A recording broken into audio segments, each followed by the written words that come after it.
And speaker. And hi. Hello, everybody. Well, where's the cat? Hello, everybody. Welcome to the virtual salon. I'm Jordan. This is Paul. We're going to talk about the work I've been doing this last year with the interiors. Uh, Yeah. thank you for coming and joining us. It's great. And so we're going to talk for a while about some of the work. Then we're going to about, I don't know, 45 minutes or so. And then we'll take questions. So if you have questions, if you'd like to put them in the Q&A, that would be great. Mark is on the back end, and he'll be helping us with some screen sharing of the images and looking through the questions that you're posting. So I think that's logistics. Yeah. And,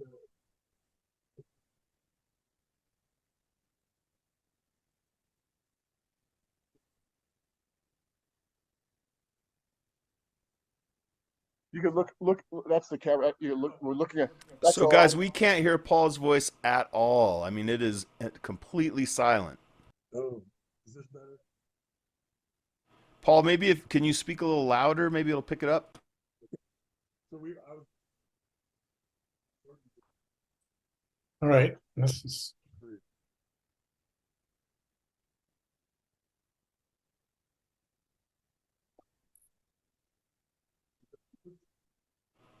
Paul, we still can't hear you at all. It's completely silent for you, Paul. so I guess we'll just have to There you go. Now we can. Yeah. Okay, so we'll talk. We'll have to turn the computer. How about now? Can you hear me? You're gonna have to turn the computer. Paul's right. Okay. So we found several more paintings than the three that Jordan put in the title of this evening's conversation. So we'll be talking about more than that, and then we're going to add a few drawings into the conversation as well. So the first item is Jordan is going to tell us something about each one of these paintings, and we're going to start with this one. So Mark, if you can pull that one up. Yeah, go ahead and start, Jordan. I'll grab it. Okay, there was something else, some other piece that I wanted. It was out of my head now. It was logistics. It's gone now. Maybe I'll remember. I don't know. Anyway, yeah. So Tell me one thing. Tell me one good thing. one good thing. This is when I did this painting, I wanted to work with the light, the sense of light coming into the space. And but you also told me when that's the same you didn't do some example. Well, that bowl. Well, that was, but I moved the director's chair. Can you hear us? We can hear you, Jordan. Okay. Maybe Jordan, if you just repeat Paul's questions when then we can know what he's asking you. Okay.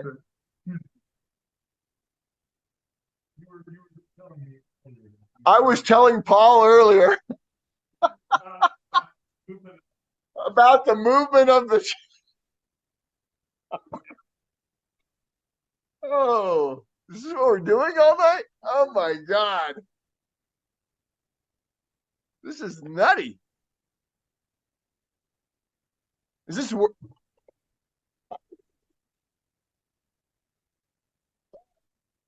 I'd like to see what's going on. Can't even talk. We should probably read. Hey, Mark, drop the screen share a sec.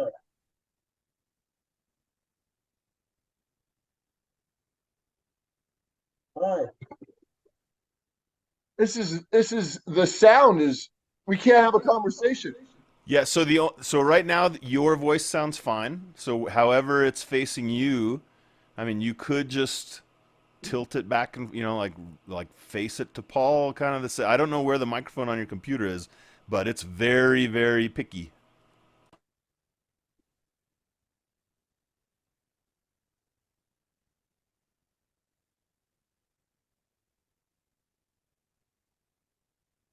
Okay.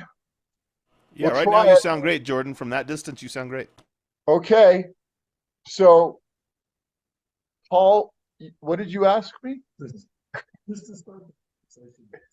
Oh, oh yeah, right. So Paul asked me what is the one thing about this painting, and I was talking about the light. And I mean, honestly, what happened was I've been painting this interior for over 10 years. And the director's chair was over on the right side. And the other two chair, the yellow one was over on the left side. Anyway, the year in December. It was a big year.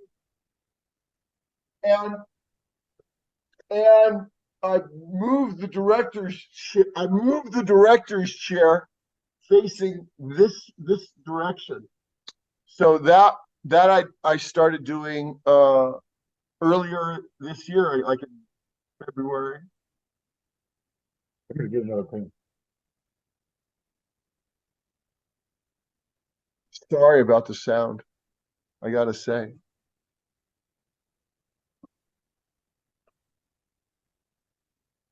I hope this evening is going to be worth it for everybody. Yeah.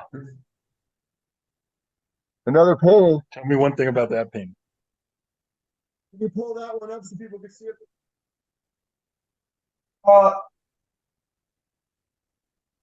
I got a face.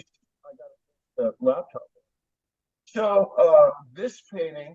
So it's. I was interested in continuing with the tonality, but I wanted to like play with my experience of the space, sort of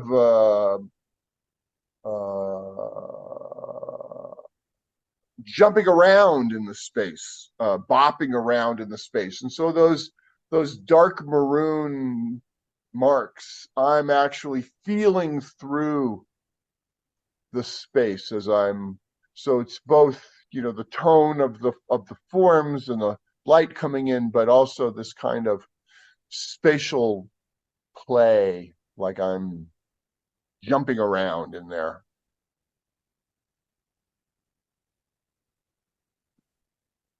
All right.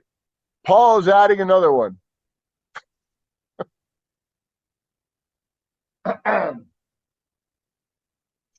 So, right. So that one, I wanted to do another one with a bigger one with light and like chunky paint and really pushing the material around and yeah.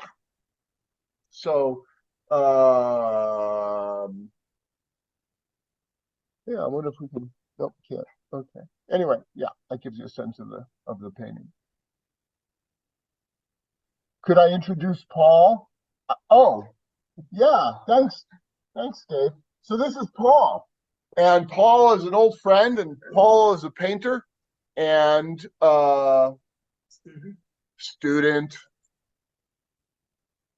and great painter and landscapes, primarily landscapes. Yeah, yeah. You were doing a lot of plein air before you met me. Yeah.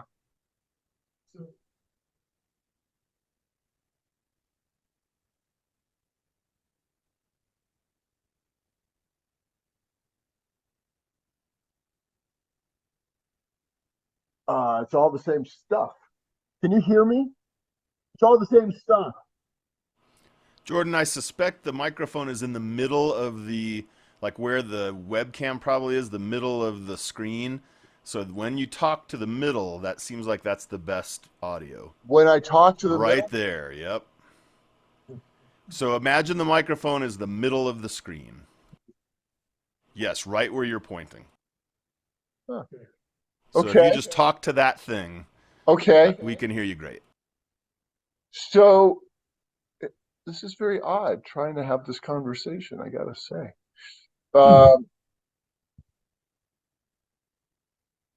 So what is in common with these three paintings? What's the what? the relationships. Well, I'm exploring this. I'm exploring the space. This is a very weird. I'm exploring the space and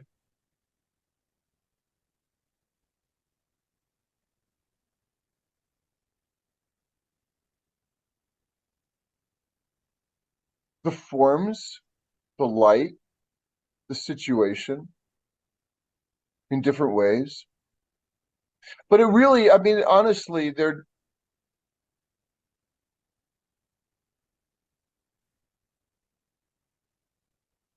what's the relationship? It's all the same stuff. What was your question?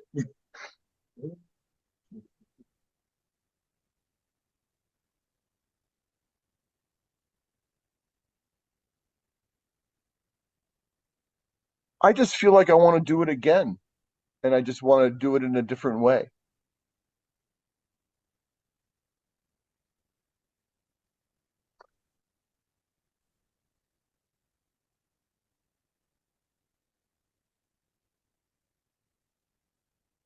I'm thrown by this whole mic situation, I gotta say. It's a total distraction. I can't think and talk anymore.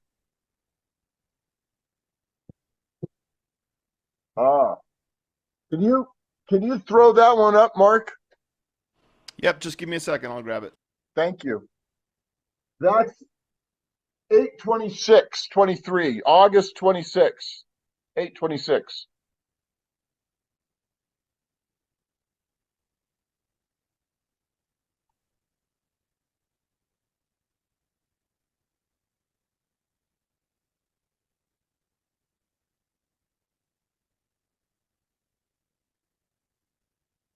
Could have had that drink.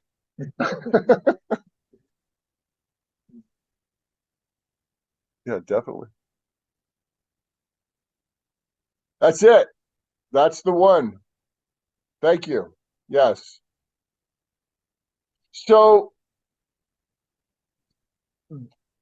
I don't think this was not done in preparation for that painting. I didn't do the drawing to prepare for that painting. I just did the drawing at some point. It's very similar. I'm standing in the same place. I don't really have a reason why I do it differently. I just feel like I want to do it differently, and I have different ways of working. So sometimes the forms are more clear, like this drawing is more. It's more, the architecture, the forms are more determined. Um, let's do another drawing. Okay, I want to do this one.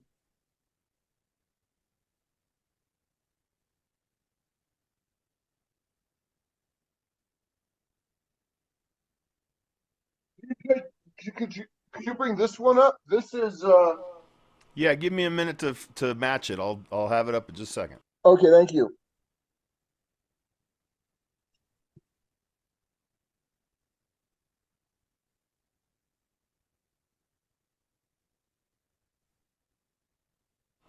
Is that the right one, Jordan, on the screen? That is. It looks good up there. Those are great. I have to say, of all the great things you do, I love these really dark, dense charcoal, right? Thank you, Mark. This is Mark, Daniel Nelson. He's also a painter. He's also a friend. He's also a musician and a great backup tech person. And I have a very nice microphone, I should add. We'll talk about this. We'll talk about that. That's right. I'll send you an Amazon link.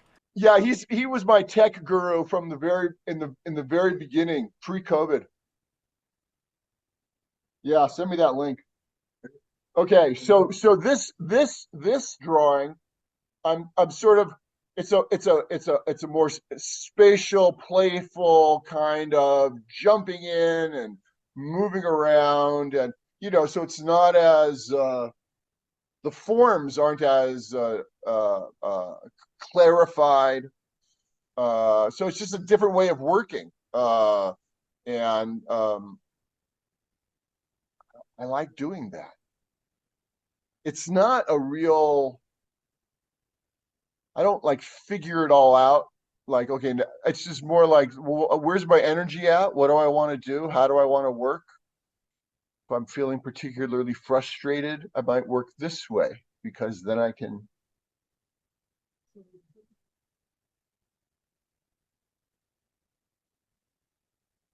Can you hear him? There's a different presence between or with the paintings, and there's a presence for each one of the drawings. Can you talk about being present with When the you work? when you say there's a different presence, what do you mean when you say there's a different presence? Well, each one seems to be Don't laugh, it's working. okay. Each one seems to be coming from a different moment, right?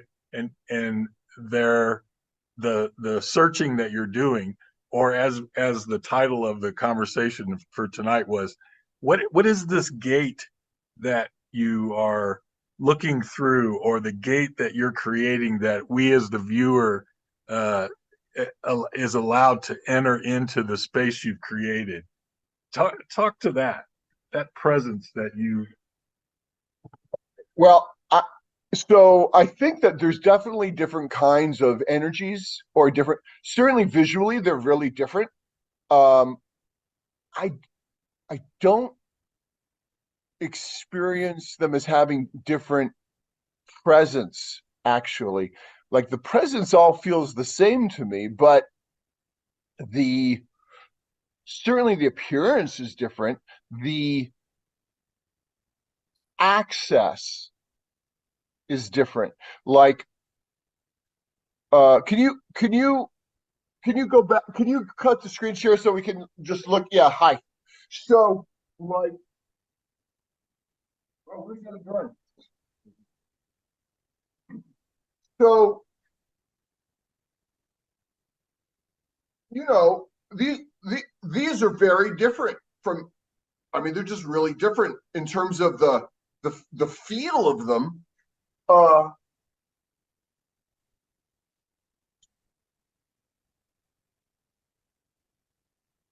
but so someone may feel more comfortable or enjoy looking at one or the other. I really like looking at them when they're next to each other and going sort of understanding how they just are doing the same thing in very different ways or playing with the same structure in different ways. I like that. Um, it helps me sort of understand.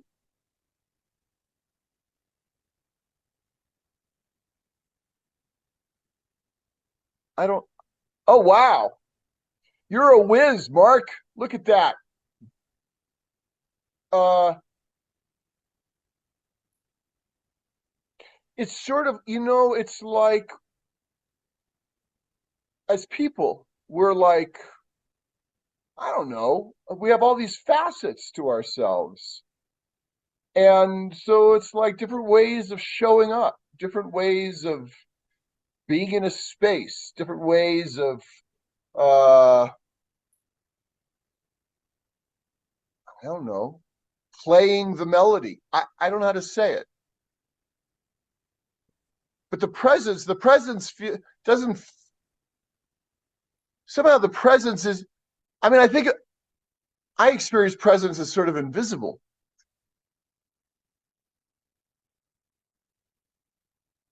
That's what I got to say. Yeah. So but in your work there is a life force, and there's a life force that looks different in each one of these paintings, and it looks different in each one of the drawings, but it's a life force. And it's that we as painters admire in your work. It's that we really we want to I want that in my paintings. And so that to me is what's interesting, that I want to know more about in the conversation. I want to know how you get there. I want to know how you get into those spaces and create that, because that's what I want in my work. Okay. So what I'm doing is I'm finding something that I like to work with a lot. I mean, I'm interested in I'm painting something that I'm interested in painting, and that really grabs me, and I'm getting involved in it, and I'm following where my energy is. So if I want to, if I have a lot of vigorous energy, I'm going to work in the charcoal. If I feel more analytic, I'm going to work in that graphite. I mean, they're just really different ways of working, and I'm following where my energy is at. But I mean, more basically, I spent a lot of years clarifying for myself, what do I really want to do? What grabs me? What interests me as a painter? What do I want to paint? That's key. Uh, you know, that's key. I don't, you know. Okay. Another painting? Yeah. Of the big guy? All right. Oh, you want to put it over here? Yeah. I'll let you put it up. Okay. That's good.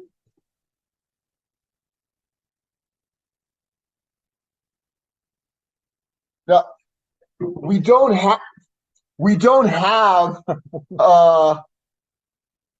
a good photo of this. So unfortunately, Mark, you can't put up an image of this. This is all we've got. Wes, the photographer, who's also a painter and is also a great photographer. Wes is great. Yeah. Yeah. So he's coming back next week. It wasn't finished. We can get a pretty good read on it, Jordan. It's quite large and the light looks good on it. Thanks. Thanks. You want to put the other, you want to bring the other drawing? I don't know.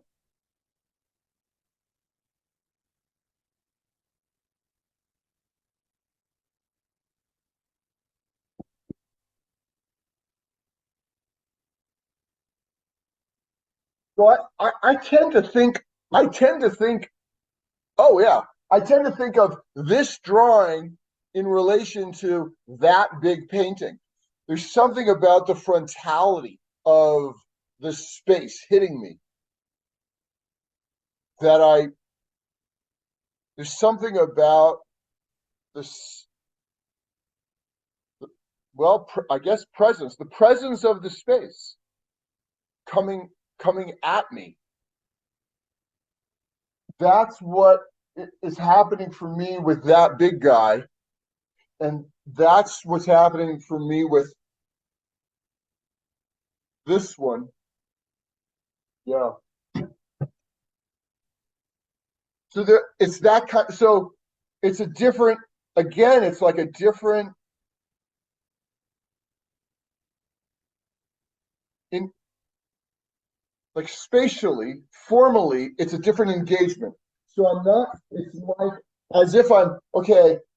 Yeah, there's furniture, and yeah, there's specific. Yeah, but I'm just kind of like going, just taking the thing at me. It's like the world is coming up. It's like just going there as fully as I can. I don't know what else to say about that. Except that there's a little video clip of this, of me making this on Instagram that had a lot of views, sort of wild. How many views, Jordan? I'm curious. I'm glad you asked, Mark. 4.2 million views. That's a lot of views. My goodness. That's a lot of views. It went viral. For me, I can see the representation of the interior in all of these paintings. You can see the bones of the markings or the forms in each one of the paintings, but they all come from they all are a different place. They're a different space. And this one, to me, has the most life force. This one, to me, when you look at the surface of the painting, it just sucks you right in. And that the relationships between these, I believe, are the Jordan could talk about the gates that are in each one of those. That the gate that draws us into each one of these paintings. This to me is what I think is significant in Jordan's work, is that he can master each one of these, and each one of these comes from a different space, and a different presence. I guess maybe I'm using the word moment in terms of presence, but they all draw us in a different way. And that to me is what I find really fascinating about the work.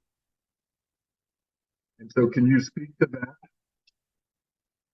What is it that you're doing in each one of these that is that opening that you're creating with your life force into the paint? What? Talk to what is the life force in the paint?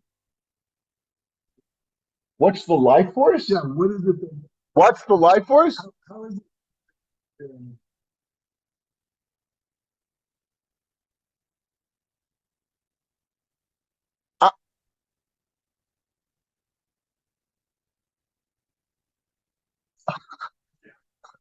What's the life? How do I, what? So, Say it again. so the question. Tell us the life force. Yeah. In this painting, I feel a life force. I feel that he's capturing an energy that's quite different than in some of these other paintings. That's quite different than this painting. And to me, it's more significant. And that's what I want to know about. That's what I want to learn. I want to learn about. Well, I would say, And you call it life. yeah, no, yeah, I get that. Well, can you hear me?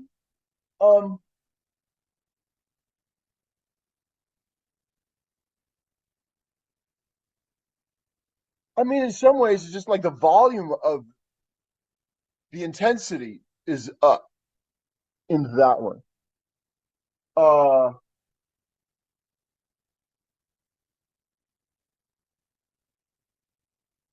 So it's louder. I don't know that the life force is any different. It's just more of it. So maybe it's just more, you're just feeling the intensity of it. But some people may respond to that more, that one, because they have more access to it. They're less they may be put off, like, what the heck is that? And this way, wow, I know what it is, and the light is lovely, and yeah. It's like it has more vibration. Yeah.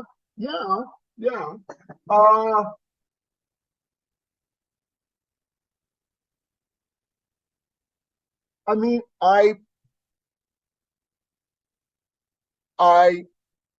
when I painted that one, I definitely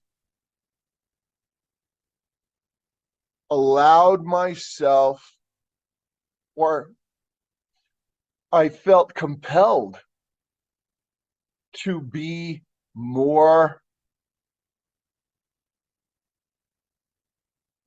open, more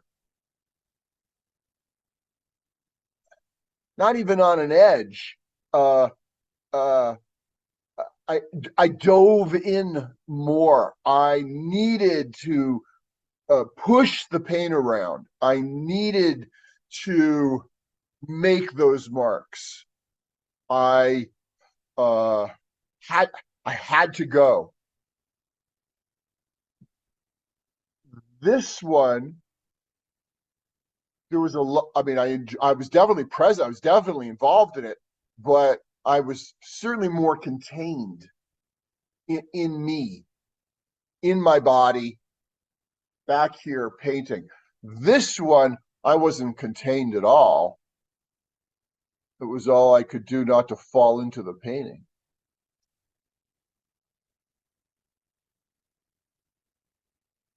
So, see, there's some questions that would be good to add at this point.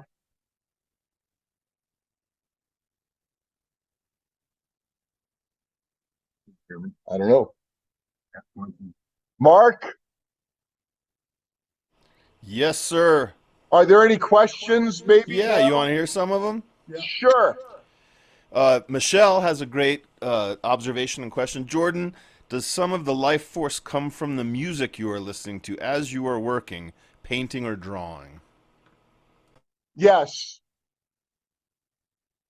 Everyone, how many of you have been in Jordan's studio? He's got the biggest sound system of any artist I've ever seen. No, come on. Yeah. No, but I listen loud, and well, look, that. Oh, you know what? Oh, I was painting. I don't know if I started part of this. So that painting, no, that drawing, I'm listening to Afro Blue by Coltrane from Live at Birdland. That one, just going out now. Oh wow, it's all blue. It's kind of like glared, but I hear you. I see what you're trying to. Yeah. There was a question somebody wanted to see it closer.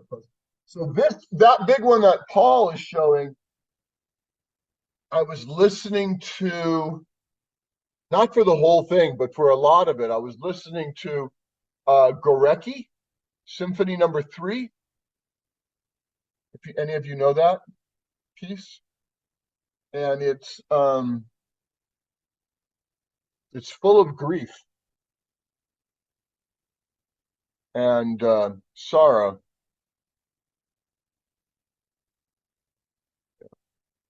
So on that, Jordan, Deborah has an observation I think is really good. She says, "It seems to me you were working into the space in the first paintings and reversed the direction of the space in the most abstract piece, that one we were just looking at, so that the space was turned inside out." Oh yes, definitely. That's a great way to inside say out. it, Deborah. Yeah. Yes. I mean, I tend to think. Yes. I think of. You're okay. You want to rag? It's interesting what you're saying in terms of inside out, where the space becomes the not the empty part. The space becomes the impactful part, and in a way, I think of it as sort of like stripping appearances, stripping the skin of appearance off of it, so that what is underneath appearance is more raw, more available. That's great. It's all, yeah, the reverse idea. So is there something you just finished explaining? There was grief in the music you were listening to. Is there any overlap in those two ideas, the inside out and the grief?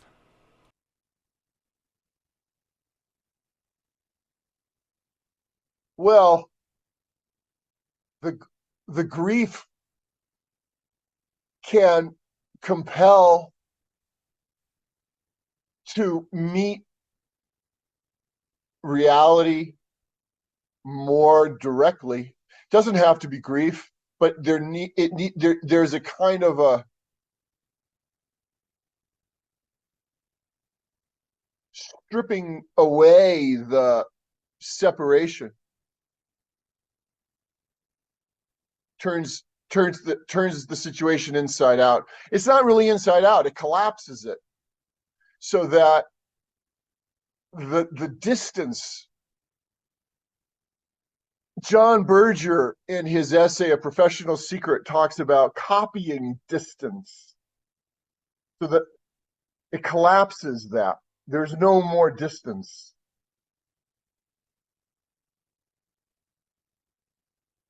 So it's like needing to go there, just needing to go there. When polite living, conventional polite living, when you just can't bear it anymore, and you just have to go to the immediacy of making a mark. So is it go? Definitely. It's a breaking through.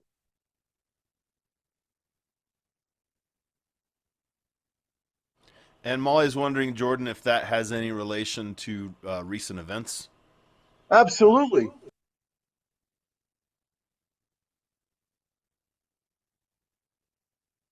Not always. I mean, because I'm not always living with this kind of horrific situation. But that's certainly, but I mean, that might have been this one, actually. Afro Blue. Yeah, that one. God, I was listening to, there was a Palestinian talking today or I was listening to the podcast with Ezra Klein, and he was talking about James Baldwin, how important James Baldwin's writing is for him. Anyway, Coltrane, right?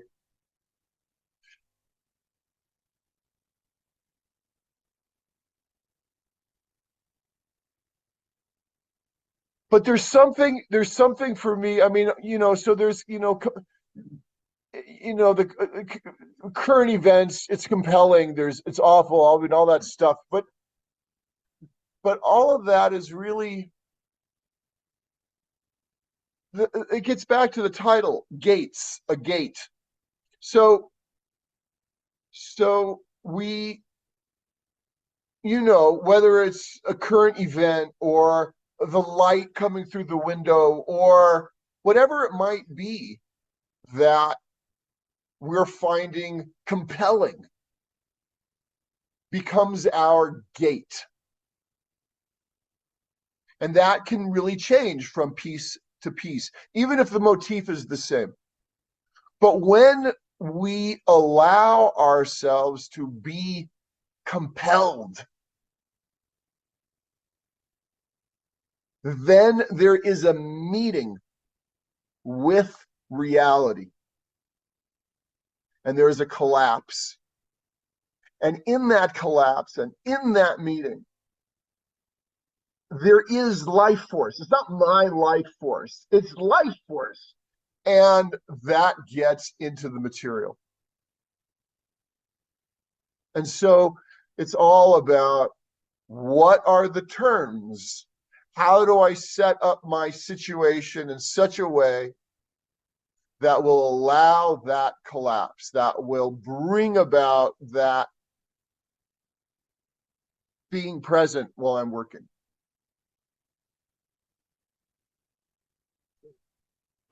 So on that, Jordan, Molly says, it seems like if I'm understanding, I'm sorry, Michelle, seems like if I'm understanding what you're saying, you are one with the paint and mark. Yes, but we always are. It's just that sometimes we don't know it.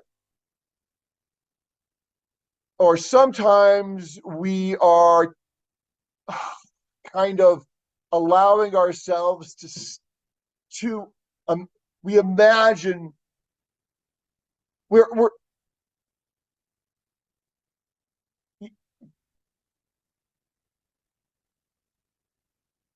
like wearing the clothing of our thoughts, and sometimes we take off the clothing of our thoughts and allow ourselves just to be here. Let me ask a question or compose a question here. So if you would, Jordan, talk about the gate in each one of the paintings. And I know this is something that we had a hard time trying to actually describe, but each one of these paintings has a gate. uh, the light, the forms. This is this drawing. It's the impact of the space. This one, it's the movement as I'm going around, feeling all the different, going from one part to another part, playing.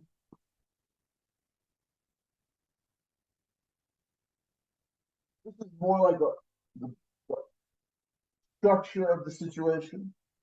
This is the more like the structure of the situation. This,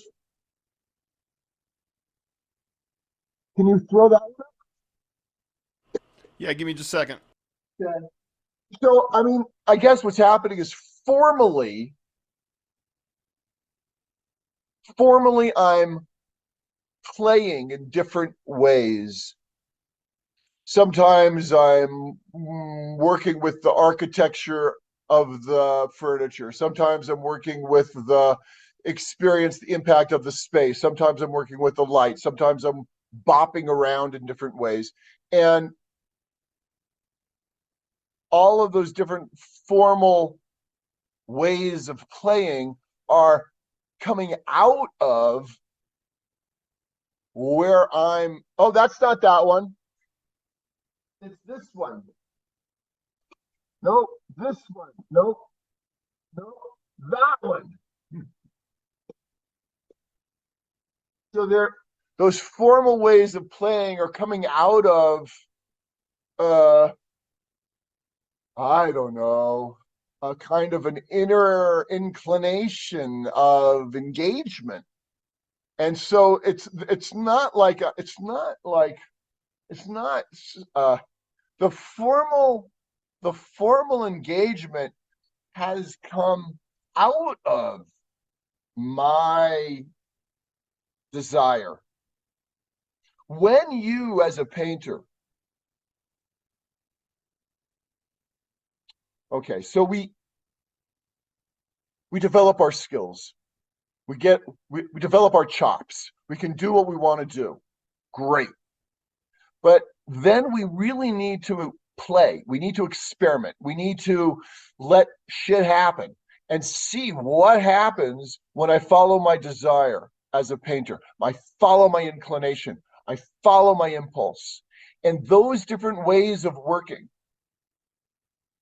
will become known in formal terms. Oh, I use thick paint. Oh, I use thin paint. Oh, I add lots. I come back. Oh, I work slowly. You're just going to find formally how you work, or different ways of working. But those formal gates, and I'm calling them gates, they're formal concerns, the light, the architecture, the gesture, whatever it might be. But they come, they're rooted in our inner life. They're not separate. There. I think that made sense.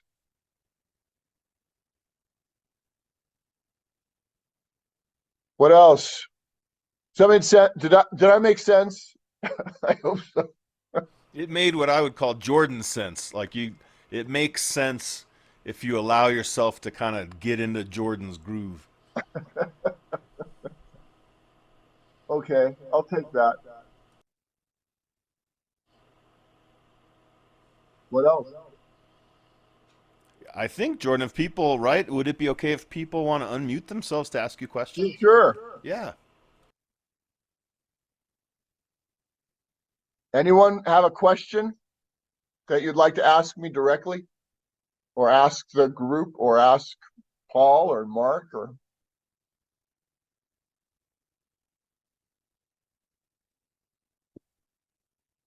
Jordan, I'll ask you a question while everybody's thinking of theirs. Sure. What's the deal with the motif repetition?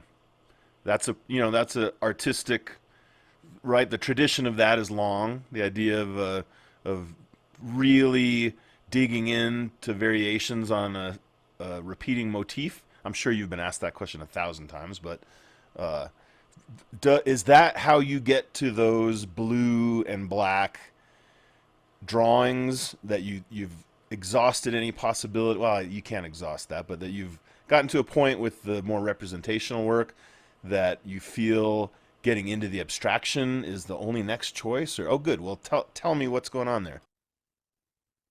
It's just I like working in charcoal, and I enjoy. I'm putting in the color as a way of having the impact of the space. But that's sort of like that one. So the repetition comes out of I like to do interiors. I don't have a lot of space to set up different interiors, so I have this one interior. I don't have a lot of time to change it all up. I come in and I want to go to work, so I end up using the same setup over and over again because it works for me. How many times have I painted this interior? I don't know, hundreds. I've drawn it hundreds. Well, I do other things too. I do flowers, but this interior, well, they can't hear you. He's asking me why am I doing it? There's something else going on. All right, so there's something about an interior. There's something about an interior. It's a room. We've got furniture. We have a window. The light's coming in, and it holds space. There's something about holding space. Holding space. I like to paint the experience, the intimacy with the space. There's something about space. And the furniture allows me to paint the container of the space.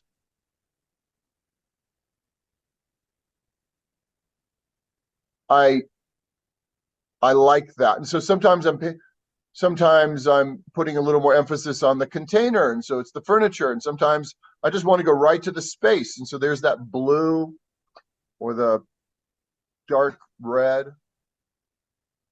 Is there anything liminal about that? Do you know that term? Like, it's kind of a new, people are, like airports that are empty, or arcades that are empty, or passageways with no people that are liminal spaces, they call them.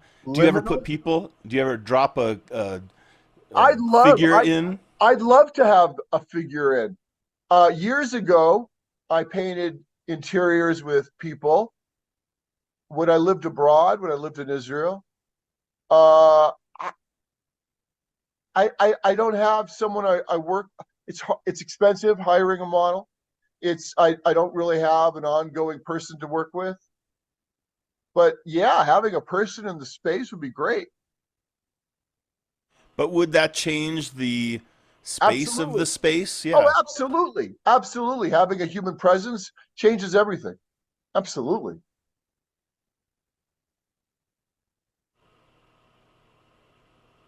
But it would be great to do that. Have the space with the person, without the person, with the person, without. I mean, chairs are people without the people there. Agreed. Yeah, I love chairs are like people.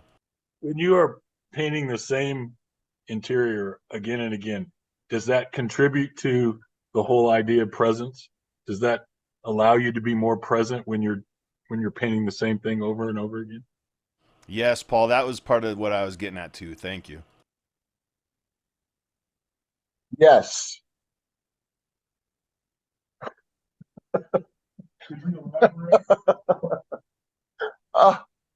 Well, I know the structure of the situation. I'm familiar with the situation, and so I can drop more deeply into it. I'm not trying to figure it out, although that can bring presence too, of course, but it's a different kind of engagement. This is more like there's an immediacy to the engagement when you know it well. But that's like, yeah, for sure. I mean, you think about it, what does it mean that Auerbach is painting the same seven people like for the last 40 years? Or he'll take this, he's working, 100 sittings on one canvas. I mean, there's an engagement there. Or Morandi with those bottles. So Jai's wondering, is this a lived-in and used interior space, or because it is your motif, is it set to the side of your studio like a still life, not touched because you're going back to it to paint it? It's more like a still life that I've learned to, because I also teach in my studio, and so I've learned to like set it up, break it down, set it up, break it down. I put sheets over the chairs. um, but so it's like a big still life that I walk through. Yeah. But I want it to feel like a lived-in space. Jordan, I think I'm remembering the first two times I came to your studio, you had moved everything in between those two times. The first time it was as I'm used to seeing them in your paintings, and you had done something. Maybe you were getting ready to do a flower demo or something like that, and you'd moved everything. And I don't remember how you answered that, but I remember asking you, "What have you done to the studio?" And you said something about like, "Oh, the light's good. The light's better now. It looks better when I move it like this or something like that." But I remember being kind of shocked, thinking like, I bet he never moves that stuff. So Michelle's wondering, can you speak more about your relationship to, or more on, what happened to you, your experience with what happened to you while you were painting the large painting next to Paul? Yeah, I think we're talking about that one.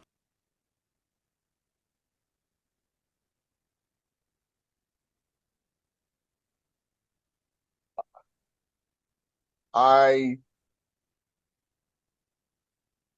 had to, I don't know what to say. I I mean, okay, so there was a kind of fierce couple of bouts of marking, but the painting wasn't done.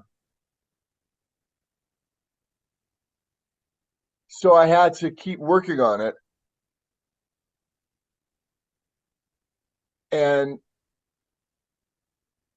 it was tricky to move the painting towards wholeness, the compositional fullness, and try to re-inhabit that kind of fierce engagement, that going for it thing, and trying to make it work.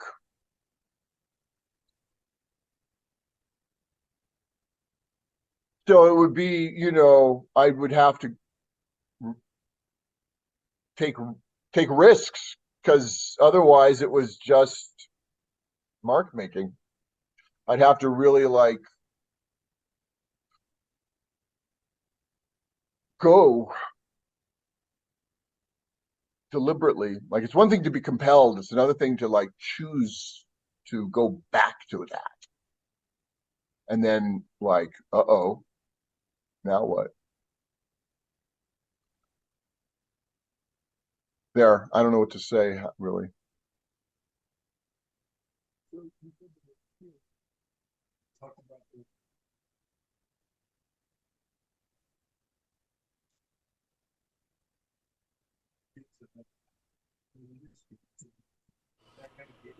Paul, we couldn't quite hear your question. Jordan, if you just kind of repeat his question, or yeah, Paul, you can say it again.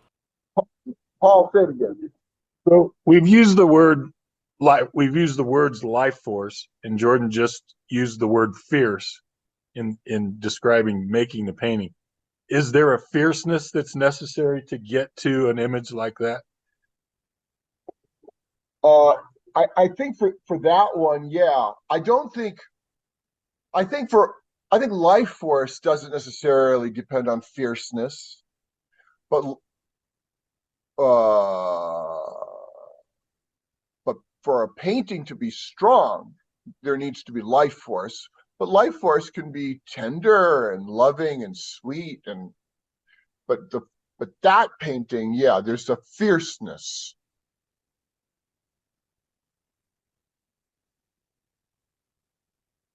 He said, I came in that morning and had that feeling of fierceness. Yes, definitely.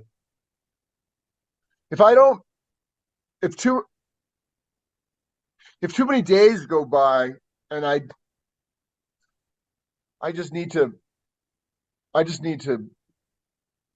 wield material. I just have to paint. I just have to move, make marks.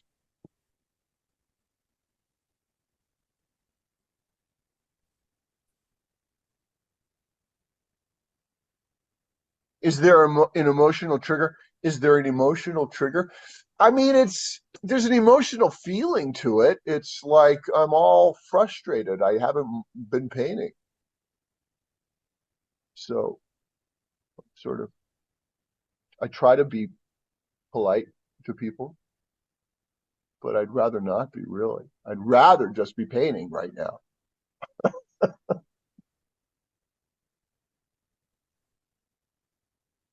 Ah, is painting that fiercely exhausting, or do you feel liberated? Liberated. Feels good.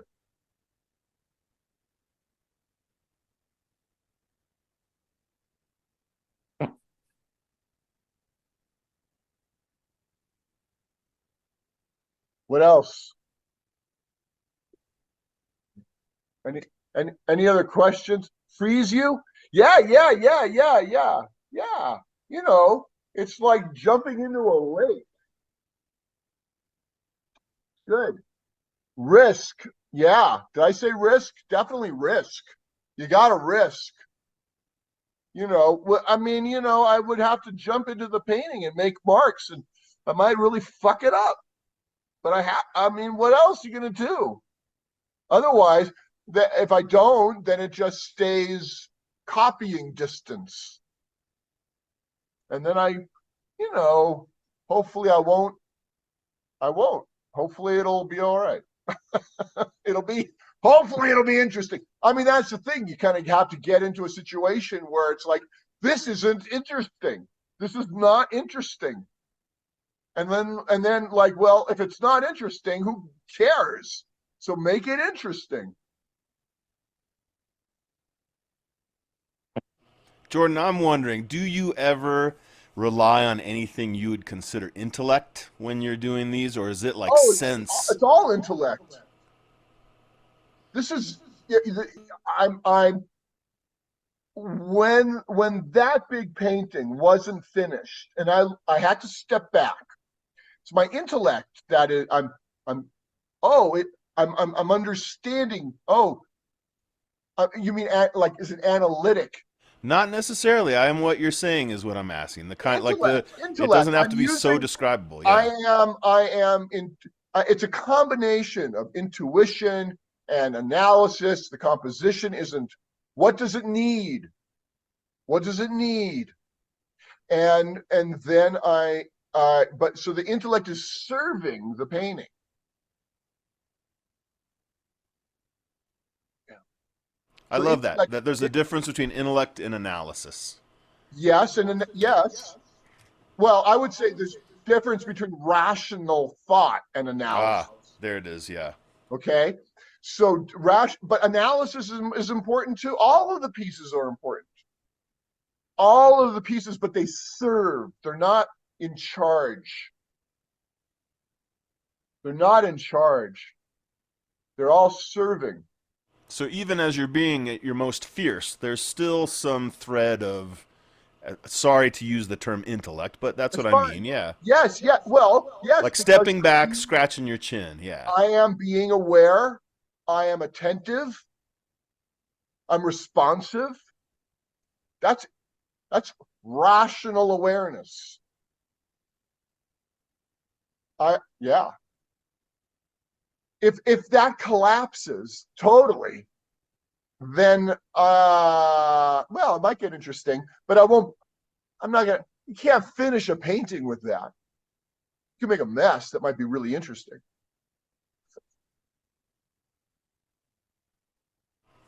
If anyone can do it, you can do it, Jordan. Come on. Go ahead, everybody. Ask some more. Deborah's wondering if you're willing to talk about how this painting evolved. I believe she's talking about the big abstracted one. That one, how it evolved? I mean, did you, what did you start with? The more I look at it, the more I see the space moving. It really isn't altogether on the surface. It's moving back and forth. And that's fascinating to me. And there's this big, deep red rectangle off to the right, which reminds me of the rugs and the rest of them. So I can see how you've let go of objects, but not totally. There's something there that still it ties you to the preceding paintings. This is Yeah. the director's chair. This is this. Yeah. And I'm looking over it. This is the back. This is the seat. And I'm looking over it. That's the window. That is this chair. I'm looking down into the space. I'm looking down here. Here. So I'm standing over the director's chair, looking down into it as it's meeting me. But did you paint it standing up on a ladder? No, I painted it just standing. Here's the chair, and I'm here looking at the space, and here's the chair, something like that. So I'm just standing looking down over it.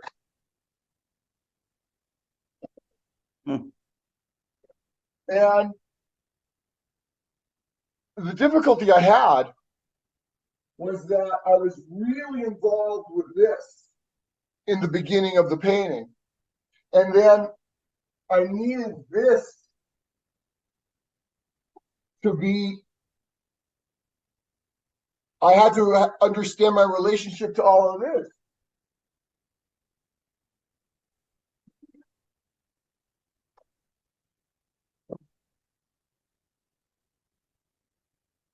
It's So that was- very interesting how it moves in space. It isn't static, it's moving. Yeah.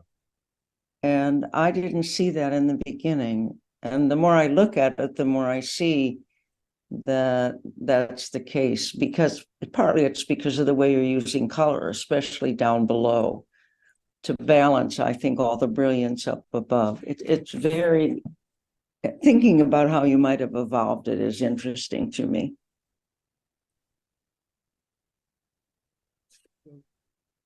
The more realistic work enable this more or less objective work? In other words, does that help you make this? Yes. Because through that kind of work, I'm developing an intimacy. It's not just that I'm understanding it like formally. I understand the proportions and I understand the tones. I understand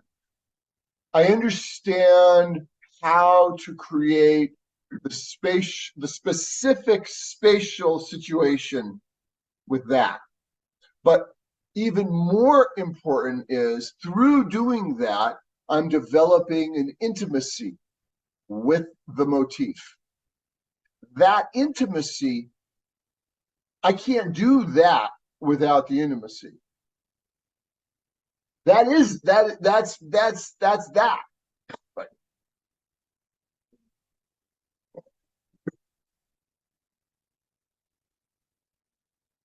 well, that's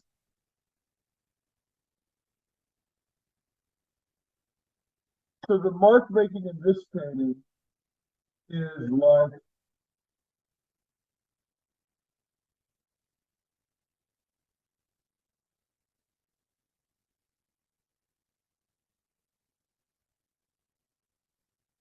like fluttering,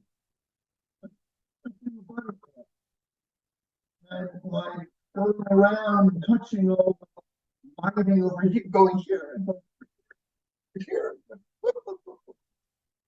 It's more playful. It's not fierce. It's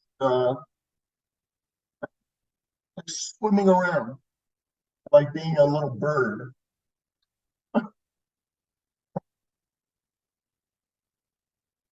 But it's also getting to know. It also comes out of the relationships of the forms to each other. It comes out of drawing. You know, it's like where's the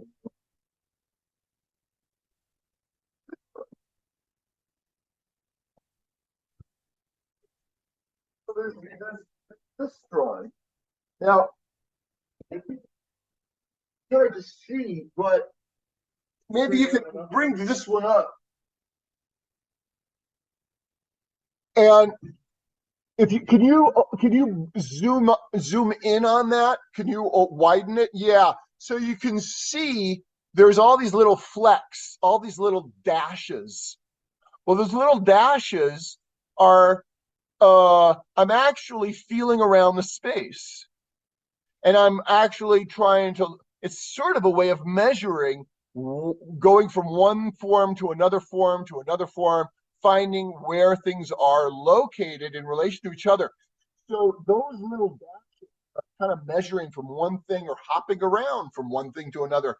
In the big painting, with those dark red spots, that's the same kind of thing. You want to throw that one up? That. Oh, sorry. I thought you were Yeah. referencing the. Yeah, give me 1 second. I'll find it. Sure.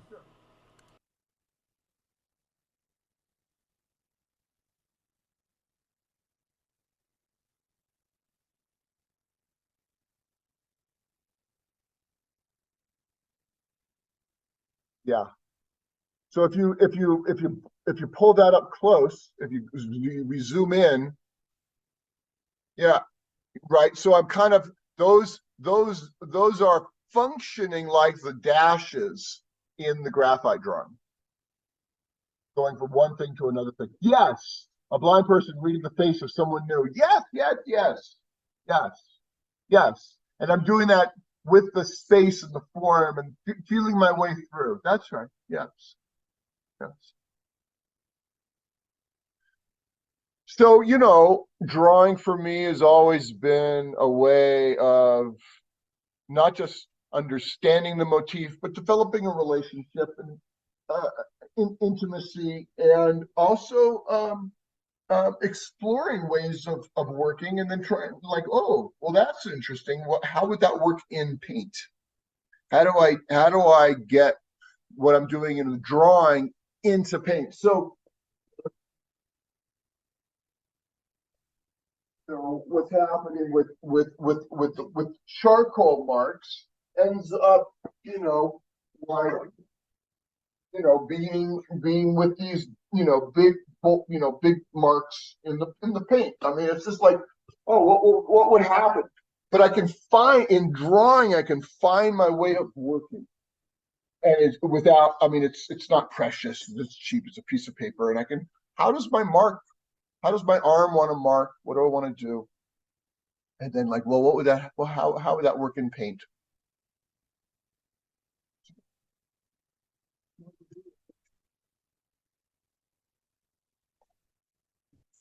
You want another one of these?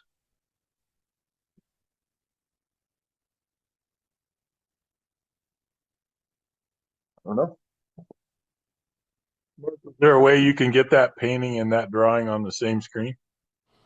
Yeah, which are the two that you're looking for?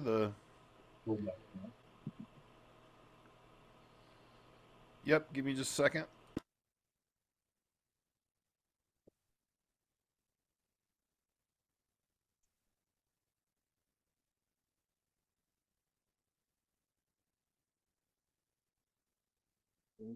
Microphones.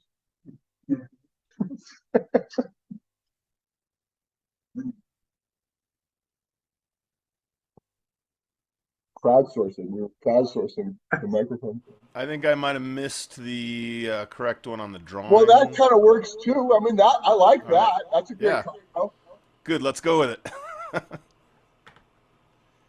Well, you're right. I mean, you can see how I'm working with the gesture in the charcoal or the pastel, and then looking, like, well, what happens if I do that in paint?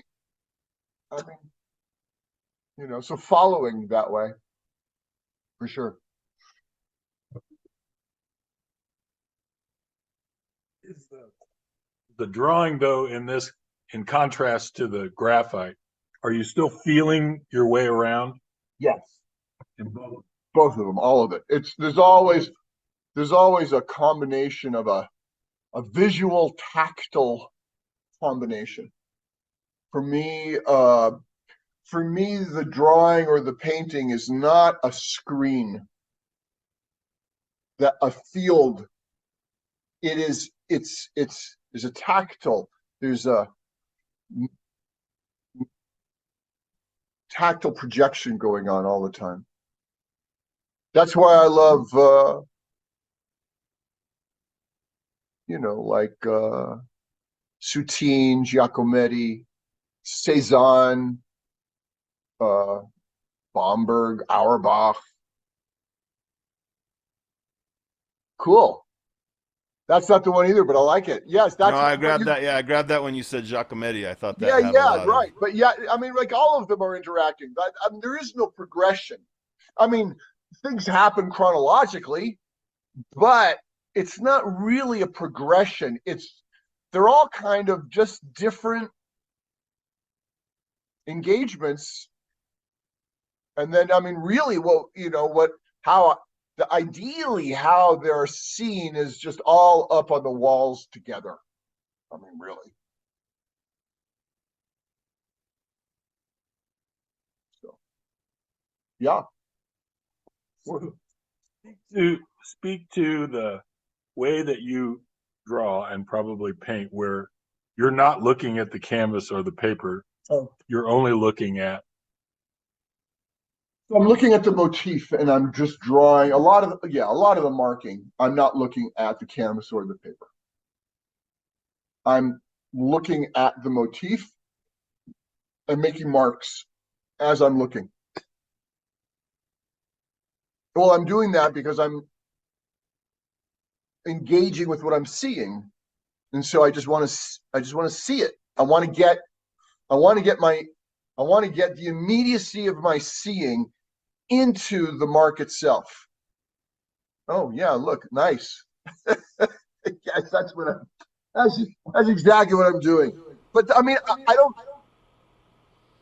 I don't finish the painting that way. I also, of course, have to stand back and look at the painting and think, well, what does it need, and what's it, But if it like let's say, like in the big guy, oh, the bottom needs a lot of attention, like this.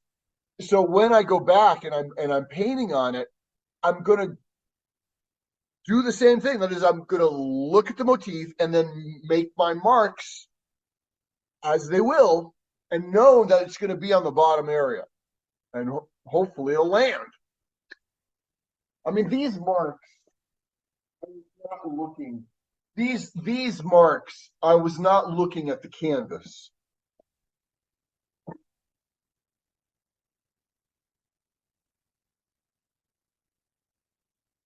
Did you ever think of turning it upside down? No. How come? That would be I hope not. That would be a basilisk. Well, it just occurred to me, I would be curious about that. It really takes you away from the motif if you do that. But I don't want to. I know, I can see it. No, I mean, I don't want to go away from the motif. I know, I Yeah. know. Yeah. It's a powerful lesson. Is there a capturing of life force in the way that you're watching the motif and not the canvas or the paper? Is that a capturing of life force? Well, it's not so much that I'm capturing life force as much as I'm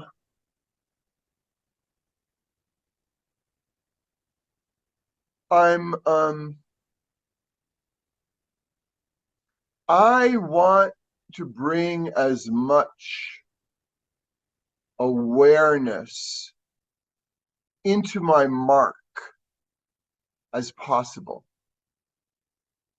So I'm looking at whatever I'm looking at, and my seeing is full of attention, awareness. And I don't want to split that and go over here and have that be a memory of what I just saw. I want that directness. I want I want to go from here into this. So it's more energetic. Yes. Good. That makes sense? Great. Paul gave me a thumbs up. Paul gave me a thumbs up. Oh, what? I missed the question. Hang on. What was the question? What was your question? Uh, from many things you have said tonight, and especially a remark that you don't look at the paper because you want to get down the immediacy of what you are seeing. Hi, Leslie. It seems to me that your painting and drawing are, it seems to me that your painting and drawing are, why is that thing in the middle? Are not simply or even mostly about painting interiors as they are about painting your experience of space. Yes, yes, yes, yes. The interior holds the space, but it is your experience of the forms and space that you aim to put onto the canvas. Yes, yes, yes, that's exactly right. It's the experience of space that is key. Our experience of space, that's what's key for every painting. The experience of space. When we take a flat surface and somehow create a spatial experience that is somehow real inside us as the maker, as the viewer, what is that? It's magic. Well, what does it mean to go to that space? And all of us are going to have some other delicious space. What's that about?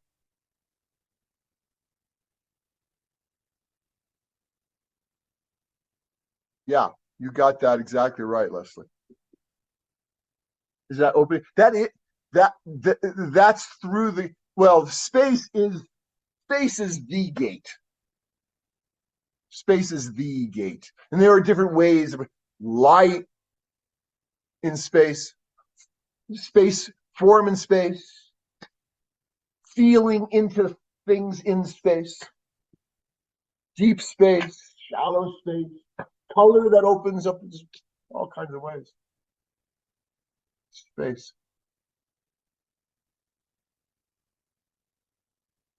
Anything else? I don't know how you top that. Well, this was great. let's get I'm going to change the view on this. Let's go gallery. You guys want to put your cameras on? You're welcome to. So we could see you all. It'd be nice to see you all. Hey, David. Yeah. Nice to see you all. I'm really glad you all came. I had no idea how this was going to work, and clearly we need. Hey, Molly, we need to figure out our microphone situation. Apologies. Why don't you come in come on? Where are you, Mark? Are you? Give us a visual, Mark. I'm in the man cave. I'm furiously pressing buttons trying to get your pictures on the screen and stuff. And yeah, we're Deborah says I'm taking you shopping for microphones. Wonderful. Great to see you all. And what else? It's recorded. I'll post it. Paul, did you have anything? Sure. So, any of this, can you all hear me okay, Mark? Yeah, as soon as you turn the computer, we can hear you. Okay. So, if there's any momentum that's created by this conversation this evening, I would invite, and Jordan would invite that we carry that forward. And Jordan is a teacher, and he has classes, and he has a website, and there are things you can download, and you can watch videos, and you can take a class, and you can buy a painting. This is all necessary. And so I invite that if you have any of those interests, please carry that momentum forward. There you go. And if you have any questions, you want to email me. Great, love to hear from you, or any thoughts, responses. What else? Cool. Well, I think it's a wrap. Thank you, Mark. Much appreciated. Thank you all. We got there. We figured it out. Thank you, everyone, for joining us. And your questions were great. And keep painting, keep enjoying painting, and we'll be in touch. Okay, bye-bye. Can